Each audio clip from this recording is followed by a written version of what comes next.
I like watching the NFL Combine. It's going on right now, as a matter of fact. It's the ultimate job interview. Some of the best athletes in this country all performing, certain athletic feats. I dig it. Why do you watch the NFL Combine? Let us know, 208-424-9300 on our Taco Bell hotline. Johnny Ballgame here, Lithia Ford of Boise Studios, Mike Prater. And speaking of the Combine, luckily, Boise State's got this streak, man. And we keep getting to talk about Broncos with the ultimate job interview. And this week, tomorrow, big time dive into Cage Casey. Yeah, Cage Casey representing Boise State, which has had a player at the NFL Combine every single year since 2004. Think about that, guys. What? Not one blip, not 1 year off. That's kind of crazy for a group of five program. I without looking at the research, I can almost promise you that that's some kind of group of five record in an event that really discriminates against the group of five and will continue to do so, unfortunately, down the road. But yeah, tomorrow we'll dive into Cage Casey. He will perform on TV, NFL Network, Sunday from 11 to 3 is the offensive lineman. 11 to 3. The sexy day is Saturday. Quarterbacks, wide receivers, running backs from 11 to 6 on the NFL Network. A lot of great stuff. We're going to talk about Taylen Green. We're going to talk about some running backs and some wide receivers. We'll talk about Cage Casey tomorrow. So, it's crunch time. And Ballgame and I've been watching this NFL Combine since 1 o'clock this afternoon, and we'll dive in all weekend long. Cage Casey works out Sunday, you said. I'll be interested in that too. And I don't love the lineman stuff, but I will tell you this. Sometimes it's fun. It's entertaining to watch 300-pound men run like 4.9 or 5 flat 40-yard dashes, and you see that now. I saw that with the defensive lineman today. Oh, dude, I saw a D lineman. They're working out today, run like in the 4.7s, dude. Yep. It's insane how fast these guys are at that level. But we have, like Cage Casey, by the way, will not crack 5 seconds. No, that's a great. He's not going to crack 5 seconds. Maybe we play that game tomorrow. He's not going to crack 5 seconds. Guess Cage Casey's 40 time. He is not known for his speed. I don't think it'll be under 5 either. Yeah. Taylen Green, let's start there. It'll be under 5. Yeah.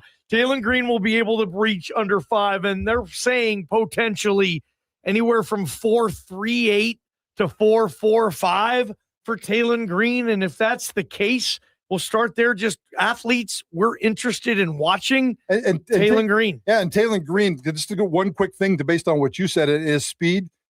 All the players were tested at the Senior Bowl where he went. Now, he actually had a pretty good appearance at the Senior Bowl. They didn't test a 40. They put those GPS monitors on you and tested you where you topped out at miles per hour. Taylen Green at the Senior Bowl was the third fastest player of all the players that played in the Senior Bowl, hitting 20.4 miles per hour. Oh, that's so Taylen Green, right? And probably the fastest quarterback in Senior Bowl history, according to those times, too. But and he might have the fastest time of the 40 of the quarterbacks on Sunday or Saturday.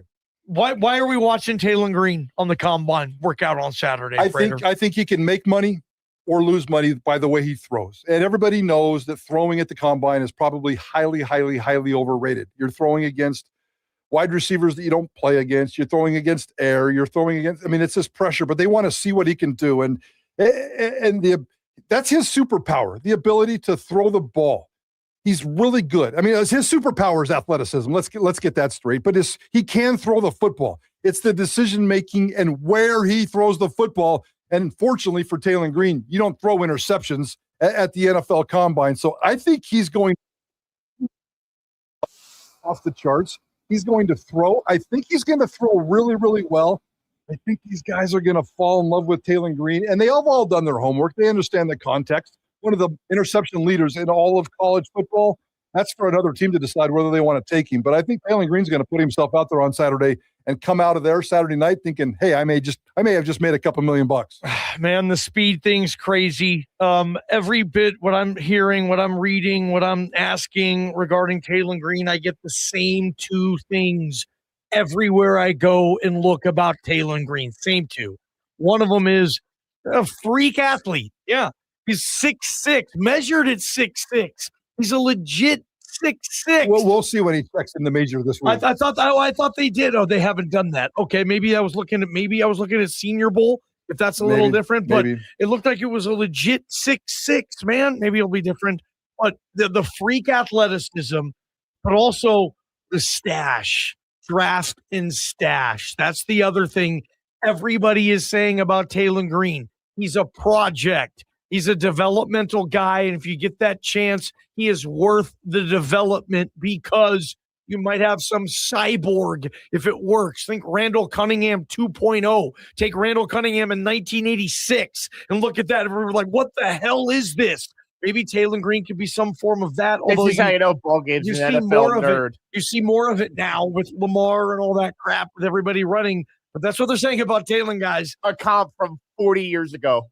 Amazing athleticism, but he's not ready. But still, if we're looking at guys we want to watch on the combine, how do you not want to watch Taylen Green? 100%. He checks all those boxes. He definitely checks all those boxes, and I definitely want to watch him. I think that there's a chance that Taylen Green, just based on the way he plays and performs on Saturday, and the way that this quarterback is the way this league is starving for quarterbacks, it wouldn't surprise me if he snuck into late Friday night. Let me ask you guys this. This is my one thing with Taylen Green that I would like to get in on here. From what both of you are saying, this is just your combine darling, a guy that's going to really wow talent evaluators this weekend in Indianapolis. If there was no combine, where does he get drafted? You said he could sneak into the third round this year because there is a combine. So in other words, how much is his stock improving at this event? A full round, 2 rounds?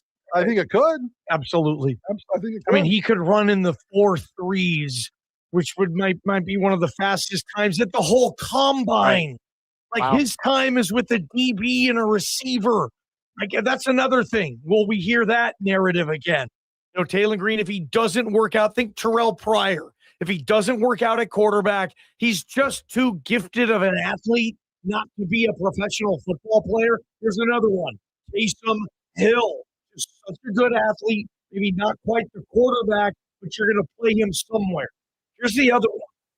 Let's keep it with the Boise State tip. And I think Eric McAlister, let's talk about him. TCU receiver Prater. Taylen Green's going to run faster than EMAC, but EMAC coming out of TCU is working out at this thing also. I like Taylen Green think that Eric McAlister can sneak in late Friday night. I mean, I would probably bet on sometime Saturday, but I think Eric McAlister can break in. He's a complete wide receiver, at least physically. I did a deep dive today, as you did, and I'm sure you got some stuff. There are people out there saying that he is, and there's a stat out there, he's one of these rare wide receivers that has the Genty-like contact balance. That's the phrase we heard over and over last year, contact balance, getting hit and staying up, getting hit and staying up, and he has that. He was the number 2 wide receiver in all of college football this year in forced missed tackles. He's big. He's 6'3". He's 205, maybe even 210. So if he's this strong physical beast and he can force these missed tackles, he can high point you and do a lot of different things. I think physically, Eric McAlister can be a high pick, 2nd, 3rd, 4th round pick as a wide receiver in the NFL ballgame. And you've got way more information on this. My big downside for him is his maturity. He's got very, very big maturity problems. He's got a reputation that he doesn't like to communicate a lot with his teammates. He's got a reputation that he pouts and taunts players and kind of acts like a baby during football games sometimes. So that's going to come up. You found some information that kind of plays into his maturity thing. So I'm not sure the NFL is going to worry about that kind of stuff, but this is also a very, very, very, very deep class, maybe the deepest class at the combine.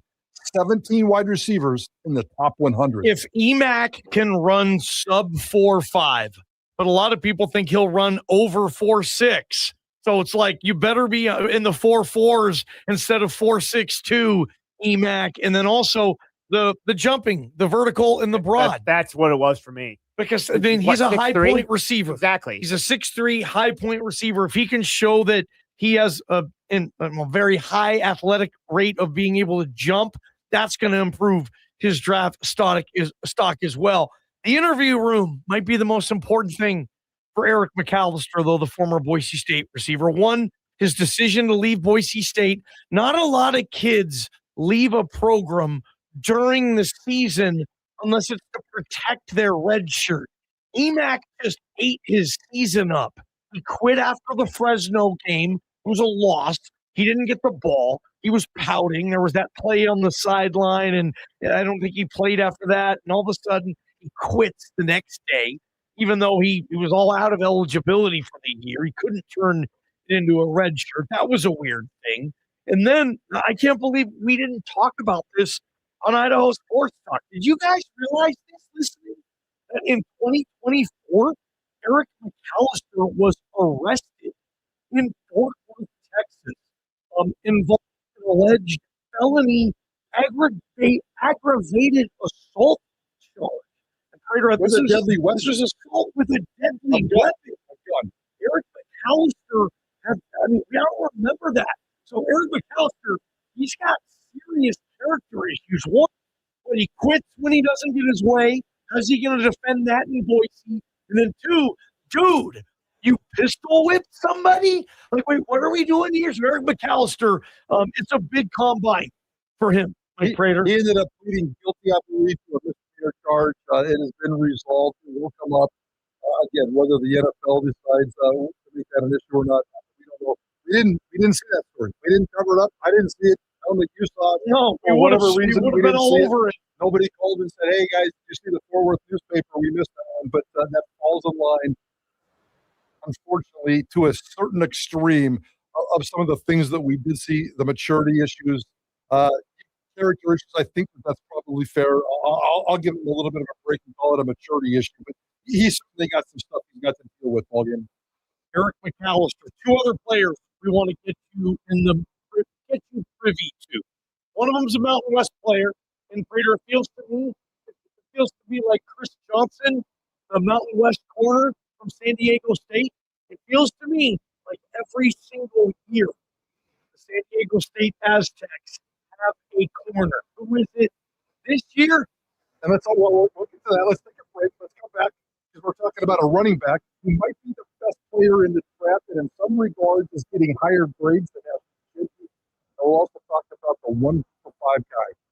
Just going to save the entire division. He might be the only guy going, the only group of 5 guy you might hear about at the NFL draft. Will tell you who that is as well. Who is a player that we need to watch? You know this player. You can't wait to watch him work out at the combine. Text us that player. Right on the ball game, KCI Kid, the ticket. This is Ticket Traffic. Lithia Ford of Boise is kicking off the new year with great deals on all-wheel drive trucks and SUVs. Embrace winter with the new Ford Explorer, Expedition, Bronco, Ranger, F-Series truck. Visit them online, LithiaFordBoise.com, or stop by Boise's only Ford store, Fairview and Maple Grove. Lithia Ford of Boise, where Ford begins in Idaho. So look at that exit at westbound I-84 just past the Orchard. Exit off to the left shoulder. Big slowdowns on the freeway. Vista through the Y. Outbound connector, heavy and slow. Curtis through the merge. Some busy traffic from the Y all the way through the Garrity interchange. Was an accident on eastbound I-84 just past 5 Mile off to the left shoulder, causing slowdowns there. This report is sponsored by Wendy's new Girl Scout Thin Mints Frosty Fusion. Wendy's new Girl Scout Thin Mints Frosty Fusion is here. Chocolate sauce, this treat was designed to be loved. Be sure to get the new Thin Mints Frosty Fusion soon, because just like Girl Scout cookie season, it won't be here forever. Plus, don't forget to order your fave cookies on GirlScoutCookies.org. Ladies and only at participating U.S. Wendy's and Girl Scouts of the USA. So Jeff Day is off to a slow start. So he heads to AutoZone, America's #1 battery destination. For Tammy, that's just battery. Looks like this is a ton. And Tammy does that for free too. The time it all, Jeff is back on the road, ready to finish the day strong. Free battery testing and charging at every store. Go ask. It all comes down to this, folks. Yep, the entire season is on the line. But my throat has officially thrown the top. Sounds like you need big Staples Cool drops. Their max strength and vaporize sore throat pain. Whoa! These Maple Cool drops hit fast. Speaking of fast, did you just see that? Vaporize that ball. That pun should have come with a bet. Vaporize sore throat pain with Maple Cool drops. Use as directed. Spring is coming, and whatever your game is, you'll find it at Play It Again Sports, the Valley's go-to for new and used sporting goods. Suit up for baseball and softball with bats, gloves, pants, and cleats. Golf season, we've got sweet deals on drivers, irons, putters, and bags. And if you're ready to ride, check out the new and used bikes for the Greenbelt and the mountains. And let their full-service shop keep you rolling smooth. You got gear you don't need? Clean out the garage and bring in your gently used equipment. You'll pay cash or trade credit. 3 locations, Napa, East Boise, at the Superstore at Fairview in Milwaukee. I'm Prater here, and I say this all the time. I love downtown Boise. Spend as much time downtown as possible, and one of my favorite hangs is probably one of your favorite hangs. Goldie's Breakfast Bistro and Goldie's Corner Bakery and Cafe. 2 amazing Boise institutions, 2 wonderful gathering places that separate themselves from all others, right next to each other on Capitol and 6th. Goldie's Breakfast Bistro, home of the Boise's famous eggs Benny, and Goldie's potatoes, the freshest ingredients, always prepared from scratch, loaded flavor, cooked to mouth-watering perfection.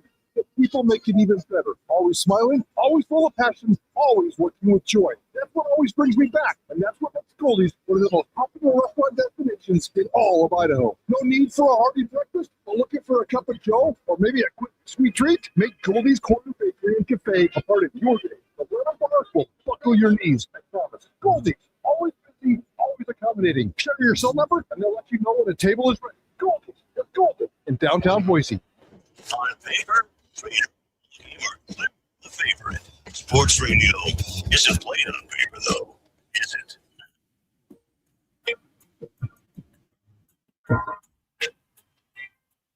Blue Ice Vodka. Buy it wherever you buy your vodka. Certainly in Idaho, and if you've never tried it, try it. And let us know. They have different flavors, cool stuff, local company. Blue Ice Vodka. Coming back talking about the NFL Combine. Mike Prater, and the Mountain West doesn't have a lot of prospects, but two of them have a good chance to hear their name called on day 2. And I think that'd be a pretty decent feather in the Mountain West's cap as it moves on to a different world of football. Yeah, and Gage Casey's going to go. I mean, he'll go for sure on Friday, and we think almost positively. And maybe this will be one of the dramas of Friday of the NFL draft, which, by the way, starts 8 weeks from tonight, 2 months from right now, the NFL draft. So 2 months from tomorrow. Is this going to be a Gage Casey night, or is it going to be a Chris Johnson cornerback from San Diego State kind of night? I'd love the Chris Johnson cornerback. And here's why we want to tell you guys to watch this dude throughout the Combine this week. The defensive player of the year. I mean, the co-defensive player of the year. Him and Jackson Eck. He was a corner. It's really hard at corner to win league player of the year defensively because you can just go away from him. Right, and that's what I thought too. Like, you don't accrue a lot of stats if you're a good corner if you're just kind of blocking out your part of the team. Yeah, I don't know if you remember this. Sean Springs won Big Ten Player of the Year as a corner. He had 0 interceptions for the season. This guy kind of reminds me of that type of cover ability. Opposing quarterbacks, Prater, you see that stat? When they targeted Chris Johnson's receiver, they had a 16.1 passer rating. Wow. That is absolute lockdown. 16? That's a walk-on type of quarterback. That's how technical this kid is. The downside, he's not a blazing speed corner. He might run in the high 4.5s. And they say he's more of a zone than a man-to-man, but everybody's playing zone now anyway. Chris Johnson's going to go day 2. He might be the first Mountain West player taken. Not a great, I don't know that I should say, I'm not sure the corner market on day 2 and where he fits in, but every bit of research I did today on the San Diego State corner, Chris Johnson, they say, dude, this guy could be in the top 50. Yeah, no, he's going Friday for sure, and probably in round 2. I suspect. Well, I don't know. I mean, it just comes down to a team and need and fit.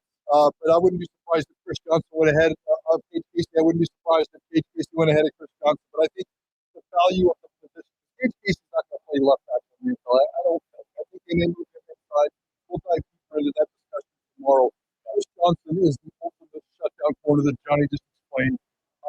So I think that he's also a natural leader. This is a dude that stayed at San Diego State for all his entire career. He had a chance to leave. There's a story I read in San Diego. He had 6-figure offers. He thought it was going to be weird if he left his last year. He kind of pulled an ass and said, I'm pretty damn comfortable here, and there's a path for me to get to the NFL. Although here's the stat that I didn't realize today. San Diego State hasn't had a player drafted for 3 consecutive years. 3 consecutive drafts. They haven't had a player drafted. In 2022, San Diego State had 4 players drafted. 23, 24, and 25 combined is 0. So here comes Chris Johnson, a lock in the second round, a lock Friday night. who's going to definitely blow away that stats. So he'll be a fun dude to watch. I think this guy's a high character guy, a good natural leader. I think he's the kind of guy that we'll see in the NFL for quite a while. And I think a lot of stuff really matters to NFL teams because in an era of entitlement, as Johnny was talking about, with players moving around in college football more and more, and we just finished talking about Eric McAlister, Chris Johnson being loyal to a D6 program like this, I think will win a lot of interviews. And it seems like you said he might not be the fastest guy, but this guy seems to have a very high football IQ. And if you can thrive in zone schemes, that would also kind of indicate that you're not just locking up your guy. You're aware of kind of everything that's going on the football field. So definitely like something that's going second day. Yep, they say he lacks elite long speed. Whatever long speed is, straightaway speed as a corner. But Chris Johnson is going to play in this league. And I'll tell you, if any of our teams draft him, we're going to be happy. No question, Chris Johnson can come play for the Seahawks any stinking day. Mike Prater, another player we want to pay attention to at the Combine. Now, no, Ashton Jeanty did not work out last year at the Combine. He was there, but he didn't work out. For all intents and purposes, Jeremiyah Love will be a full participant for running back from Notre Dame. I looked today and just simply, will Jeremiyah Love work out at the Combine? Everything that came back and said he is expected to be a full participant on Saturday. Jeremiyah Love doesn't need to. You're right.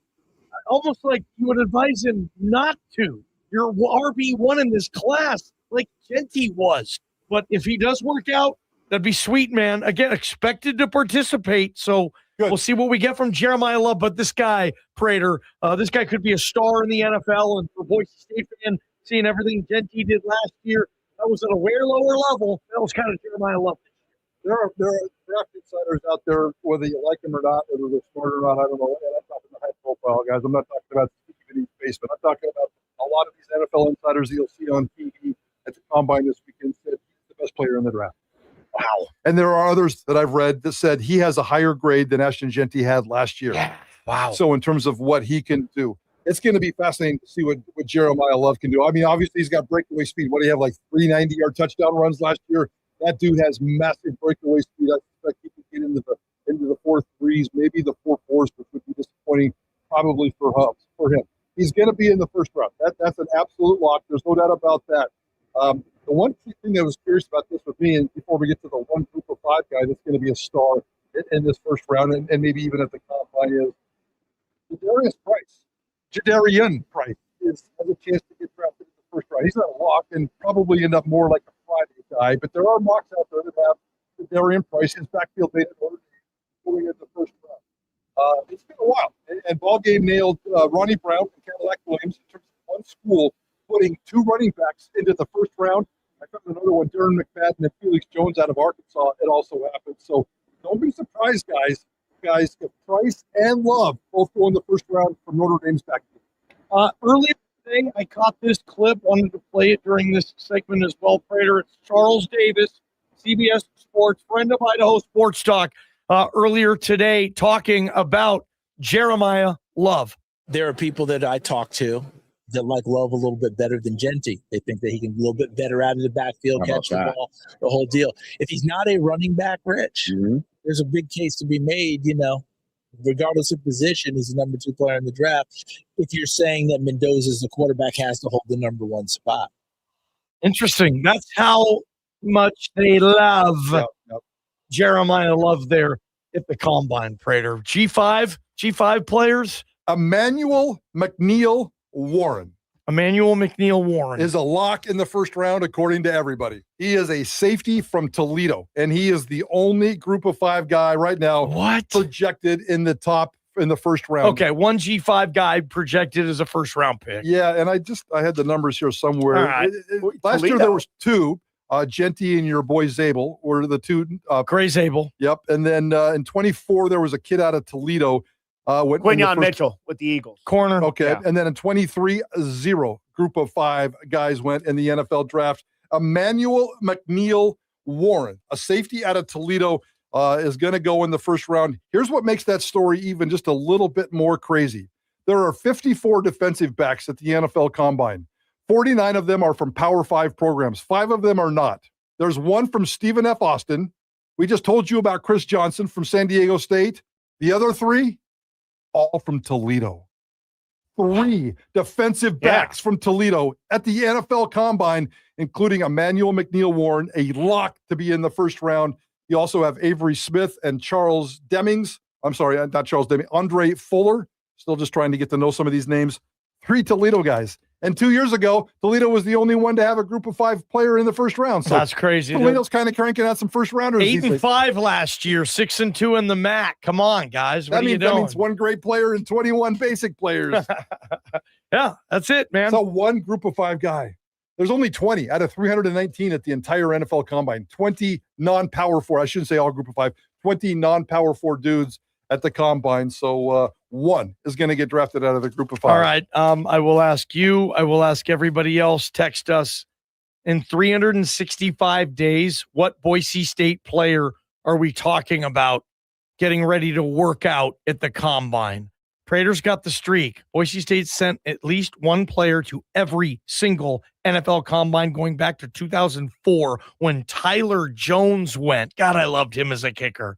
They have sent 1 person every year since. Who goes next year? Or is that streak, is that done? Are they going to blow this thing? Is that the nature of college football now? If you're playing to that level, you're not even getting a Combine invite? I don't see the guy on my list right now, Ballgame. Who is it? I'm not saying somebody can't develop. There is not a Combine guy on my list right now for next year. Be crazy. Greg Frank, Mike Prater, Johnny Ballgame. Appreciate you guys on our Blue Ice Vodka YouTube channel. Next time you're on YouTube, go ahead and give us a subscription there, KTIK YouTube. Banbury Golf Course. Book that tee time. I bet people were golfing today, Prater. BanburyGolf.com. Let's get those soapboxes working. KTIK, the ticket. Idaho Sports Talk with Prater and the Ballgame. So many ways to lose.